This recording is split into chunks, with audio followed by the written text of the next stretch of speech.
Each year on the 20th of June, the United Nations and civic groups around the world mark World Refugee Day, as a day to reflect on the circumstances of the some 15.4 million refugees and the 28.8 million internally displaced persons around the world. Yesterday, the UN Refugee Agency, UNHCR, published its Global Trends Report for 2012, which looks in closer detail at those displacement figures around the world.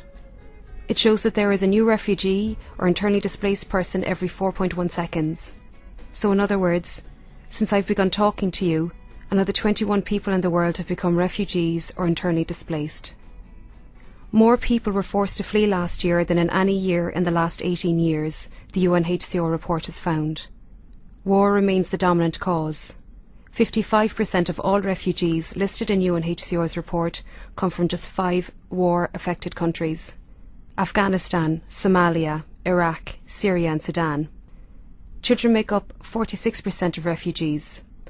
In numbers, that's more than 7 million children around the world. 2013 has been a year like no other for refugees. In the Middle East, we have witnessed a staggering exodus of over 1.6 million people fleeing from Syria, movement of a proportion not witnessed since the days of the last World War. In the Democratic Republic of Congo, one of the most horrific conflicts continues, displacing over 2 million people from the shelter of their homes. And these are only 2 such examples. Upheaval on such a global scale can be overwhelming, and while much more needs to be done, countries such as Ireland have provided protection to thousands of refugees in recent decades. I had the opportunity recently to meet 2 such refugees, Hassan Faramarz from Iran, now living in Ennis, County Clare, and Lumila Burkovsky from Moldova, who lives in Ballyhaunis, County Mayo. Our paths first crossed through my own work with UNHCR Ireland as their external relations intern. Through my work there, I've many refugees and enjoyed so many inspiring conversations with them. People like you and me who call Ireland home, whose life experiences add such a wonderful colour and texture to the society of this rain-soaked country in Western Europe. But enough from me. Time to meet the interviewees. First up is Hassan Faramarz, who we will first hear reading from his own book, The Flagless Ones, an oftentimes sad but ultimately heartwarming memoir of his own childhood in Iran, how he became a refugee, and how he eventually came to Ireland. Here he describes the land of his birth. In the Middle East, there is a country called Iran. On the very northern edge of this country is a huge landlocked body of water known as the Caspian Sea. A country road, like a long, skinny and lazy snake, leaves the sea and heading south about 6 kilometers, begins to climb towards the high Alborz Mountains range. Nestled somewhere near the stomach of the snake is a verdant village surrounded by vast flat rice lands on one side and tea fields on the other. Farms are large and houses far apart. Fruit trees, hardwoods and flowers lead eventually to rainforest. In spring, the natural perfumes of flowers and orange blooms burst out to fill the land. At night, the moon transforms a clear and peaceful sky into an observatory, lighting entire galaxies to the awestruck spectator below. The symphony of frogs, accompanied by the comforting whistles of night birds and the relaxing sound of water streams with their gentle sway of willow trees, break the silence with their soothing murmurs. This season is the beginning of work for farmers after a restful winter break. Rice fields have to be readied and the seedlings transplanted from their nursery. Irrigation channels are scooped out. Wild boars begin to attack the land and become the object of hunting for those farmers who own shotguns. Lumber mills are busy as trees are sacrificed for lumber to build houses and make boxes to be used during orange harvest. Reaping crops in summer brings everybody outdoors to help under the hot, humid sun. Horses rush around, galloping to carry the gathered crops from the fields before the rain comes. Tempers flare. Children spend their time in the river keeping cool. Evenings, workers from the fields shoulder a bundle of grass to take home to their animals. Mosquitoes fill the night air.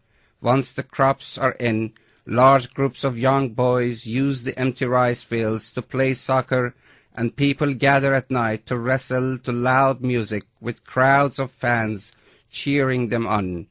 These games herald the end of summer. Warm winds, or garmesh, as we call them in Gilon, blow the last of the fruit, seeds and leaves to the ground.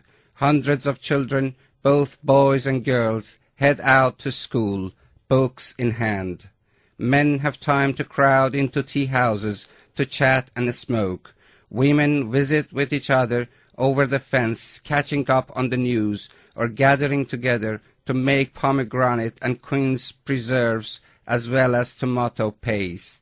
The green of the village turns into a kaleidoscope of colors as leaves get ready to fall. Overhead, flocks of migrating birds pass on their way further south. Fresh snow covers the peaks of the Alborz, a signal that autumn is giving way to winter. Soon the long country road will be invisible under the snow. That's the opening pages from your book, The Flagless Ones, and I know when I read it, it instantly drew me in because I know so little about Iran, and obviously just in terms of the countryside and the people and the lives that people lead and family life, it was for me just a really interesting look into the life that you had there, and just for people living in the countryside and the beauty of the countryside. So I suppose the reason I asked you to read that is because I want to know more about Iran and to know more about that beauty and what it means to you. So if you could just tell me a little bit more about that. About the beauty of the country, you mean? Yes. Yeah, Iran is, I can say, a rich and beautiful country in both nature, and it has great nature, and it has a lot of wealth, actually, natural wealth and natural resources. It has 4 seasons, if you like, in most part of the country we have 4 distinct seasons. Yeah. And it's spring, summer, autumn and winter. And in my province, which is in the north of the country between the Caspian Sea and the Alborz Mountains, it is green basically, and there are mountains and trees and agriculture and different kinds of fruits and vegetables, and also fishing and to some extent animal husbandry. They are what we have there. Even in your book, when you describe farm life and working on the farm, just even the array of fruit trees and everything that you describe, obviously it's not my experience growing up in Ireland. It's just so interesting, and it gives you that sense of lots of colours. True, it is a colourful area. It is, as I said, it's a kaleidoscope of things, basically.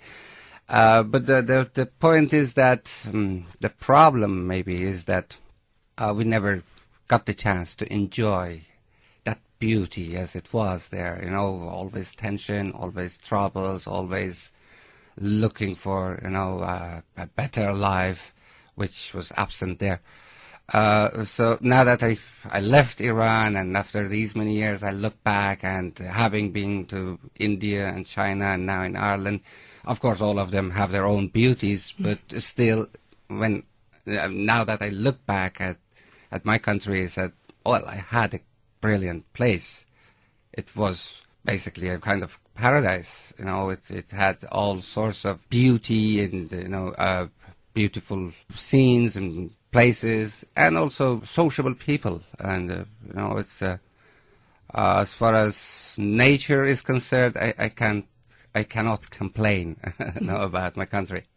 And I know you mentioned there about the tensions and troubles, and maybe not being able to then enjoy that beauty. I will assume that's part of why you left Iran, those tensions and troubles, and why you find yourself in Ireland via India and China. Yes, I grew up on a farm and in nature with animals and different things. But as I said, tension, didn't allow me to enjoy that much beauty I had there. I was about 10 years old when we had revolution in the country, and that revolution brought a lot of tensions to, I can say, everybody's house. And soon after revolution, the 1979 revolution, then there was domestic tension in the country because what we had hoped for, we didn't get it. Basically, when Khomeini came to power and he started changing his promises, his words, and he started giving us a new interpretation of freedom. And basically, he did say that that now that we have this freedom, what are we going to spend it on? Are we allowed to say whatever we want to say, or we don't want that kind of freedom, or it's so things changed, and women were pushed to leave social life and to go back to their kitchen life, basically, and tensions. And how old were you when you left Iran? I left Iran in '96. About 25, 26 years old, I think. And you came to Ireland in what year? No, I went to India. And I stayed there for about 3 years. And my wife joined me there later. Then in 1999, there were thousands of refugees waiting for resettlement, and there was no hope for resettlement, basically, for a lot of people. And I had seen a lot of refugees living there for ages. So I decided to leave India for Canada, basically. But I'm not going through details. I've explained everything Sure. in the book. They can read it in the book, the flagless ones. Yes. And that brought you to China. Yes, so we went to Nepal, and from Nepal, it's a beautiful place. Nepal is a brilliant place. And we flew to China, and everything was okay. But on the day we were going to fly from Beijing to Vancouver, so circumstances changed, and yeah, we were stopped at the airport, and I said they sent us back to United Nations. And so I won't even guess how many languages you speak, between living, obviously growing up in Iran, then living time in India and China, now in Ireland. How many languages do you speak? Yeah, naturally I speak Persian language, it's my language, but we also have a local language called Gilaki. I am from Gilan, the province is Gilan, the language is Gilaki. And the people are Gilak, very similar to Gaelic, the Irish word we have here. And also, I learned English, and when I was in India, I learned Urdu, the spoken language, not the written. So still I can communicate Urdu with difficulty, but it's still okay. If I go back to that context, I will remember words very quickly.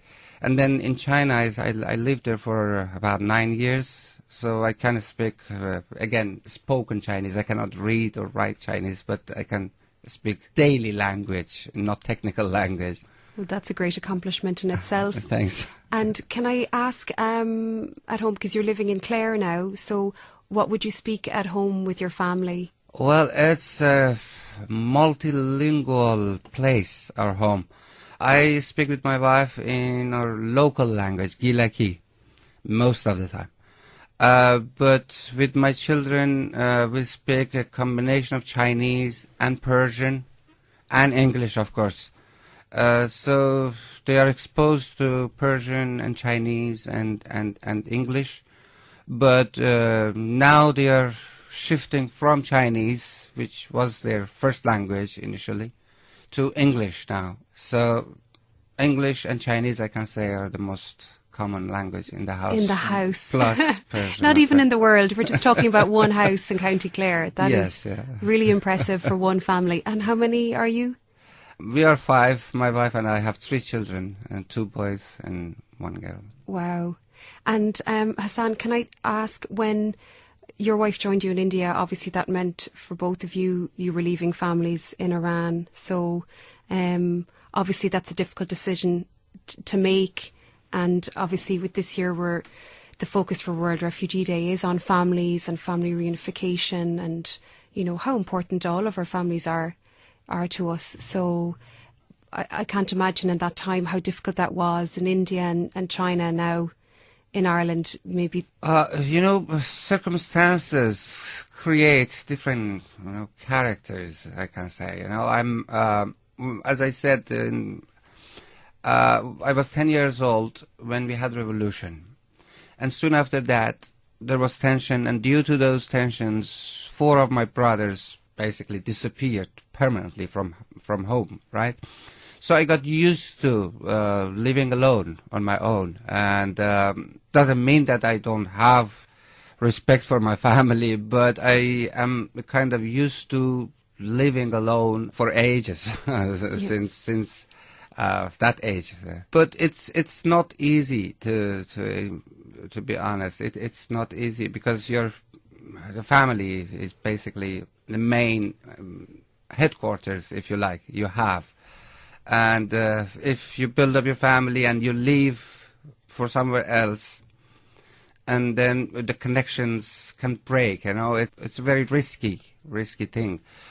So I had my family in Iran. I had to say goodbye to them, okay? And that broke a link between me and my family. Although we are missing each other, we try to be in touch as much as possible, but again, we are far from each other. Yes. And then in India, actually, when my wife joined me, so from then, it was, I think, 98. From 98, when my wife joined me in India, since then we have been living together, fortunately with no major problems. Hassan, what struck me, and sorry to interrupt, from your book, when you're talking about family life and your parents and your mother, it's just the sense of love of your parents is really strong. There's some lovely passages there. I know there's a passage where you describe your mother getting up in the morning to prepare breakfast for the family, and almost like she's working away, I won't say in the shadows, but in the darkness, so she doesn't wake any of you with the light. And it's just a beautiful passage. It's very touching in the book, the way you bring to life these small little, I suppose you call them vignettes, or little images of family life and farm life and just everyday life. Yeah, my mother actually, I can say she sacrificed herself for the family. That's the shortest way I can describe her. And she was a kind of character who never got angry with us, and unlike my father, who was very strict man, and very, very serious and ready to get angry. But my mother was very patient with us, and she devoted her life basically to family. And sometimes I feel guilty that we didn't pay enough attention to what she was doing for us. We were too busy and too young to think about serious things like family issues. But it's not only my mother. A lot of women actually living in at least that part of the world who are selflessly devoting themselves to their families without getting enough attention or enough support from the rest of the family or from the rest of the community. It's a pity, but that's reality, unfortunately. It is there. Hassan, I'm just conscious of time, so I just wanted to ask you a little bit more, I suppose, about Persian culture. We spoke about the language, all the languages you speak. I'm a little bit jealous. But in terms of even the food and traditions, have you tried, or are you able to in any way celebrate those here in Ireland? Or how do you, I suppose, tell your children about Persian culture? Well, they know some about Persian culture, but unfortunately, because they didn't have a Persian-speaking playmate or friend or classmate, so they never get the chance to practice the language. But we cook Iranian food sometimes, and we tell them about our culture, about our, for example, annual festivals or ceremonies or New Year festivals, or the special food we prepare at certain time of the year.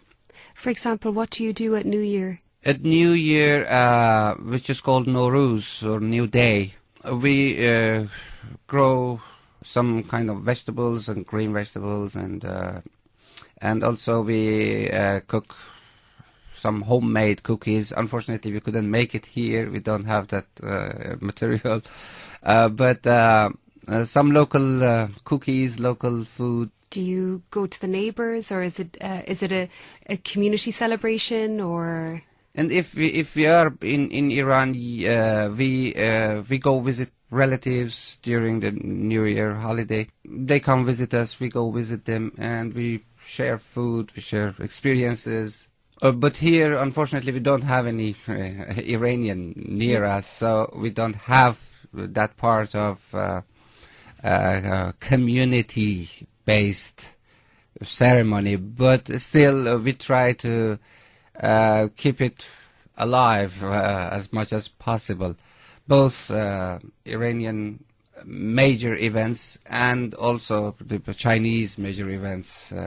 You have a busy calendar, so... Yeah, because one of my children was born in India and two other were born in China, so it's good to keep all of them, for them.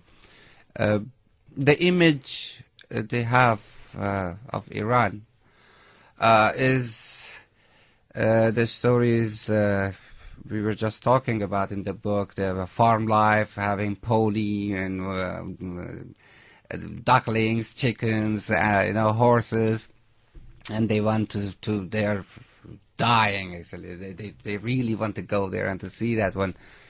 But the negative part of the story upsets them actually, and so they are in kind of dilemma as well. They like it, but they don't know how much they can like it, and then how much they can hope for future to go visit that place. But my father is still there, so, and they managed to talk with my father or their grandfather on the phone. A few words actually. They cannot communicate very, very well, but they understand some words and they respond. So there are links. Still there are links, but the links are becoming weaker and weaker with the passage of time. I hope that we can help them build up that connection with at least their parents' homeland. That's great. Thank you so much. You're very welcome. Thank you. So you see, so many varied and interesting lives right on our doorstep. But as I said at the start of the programme, our journey around the world doesn't stop there.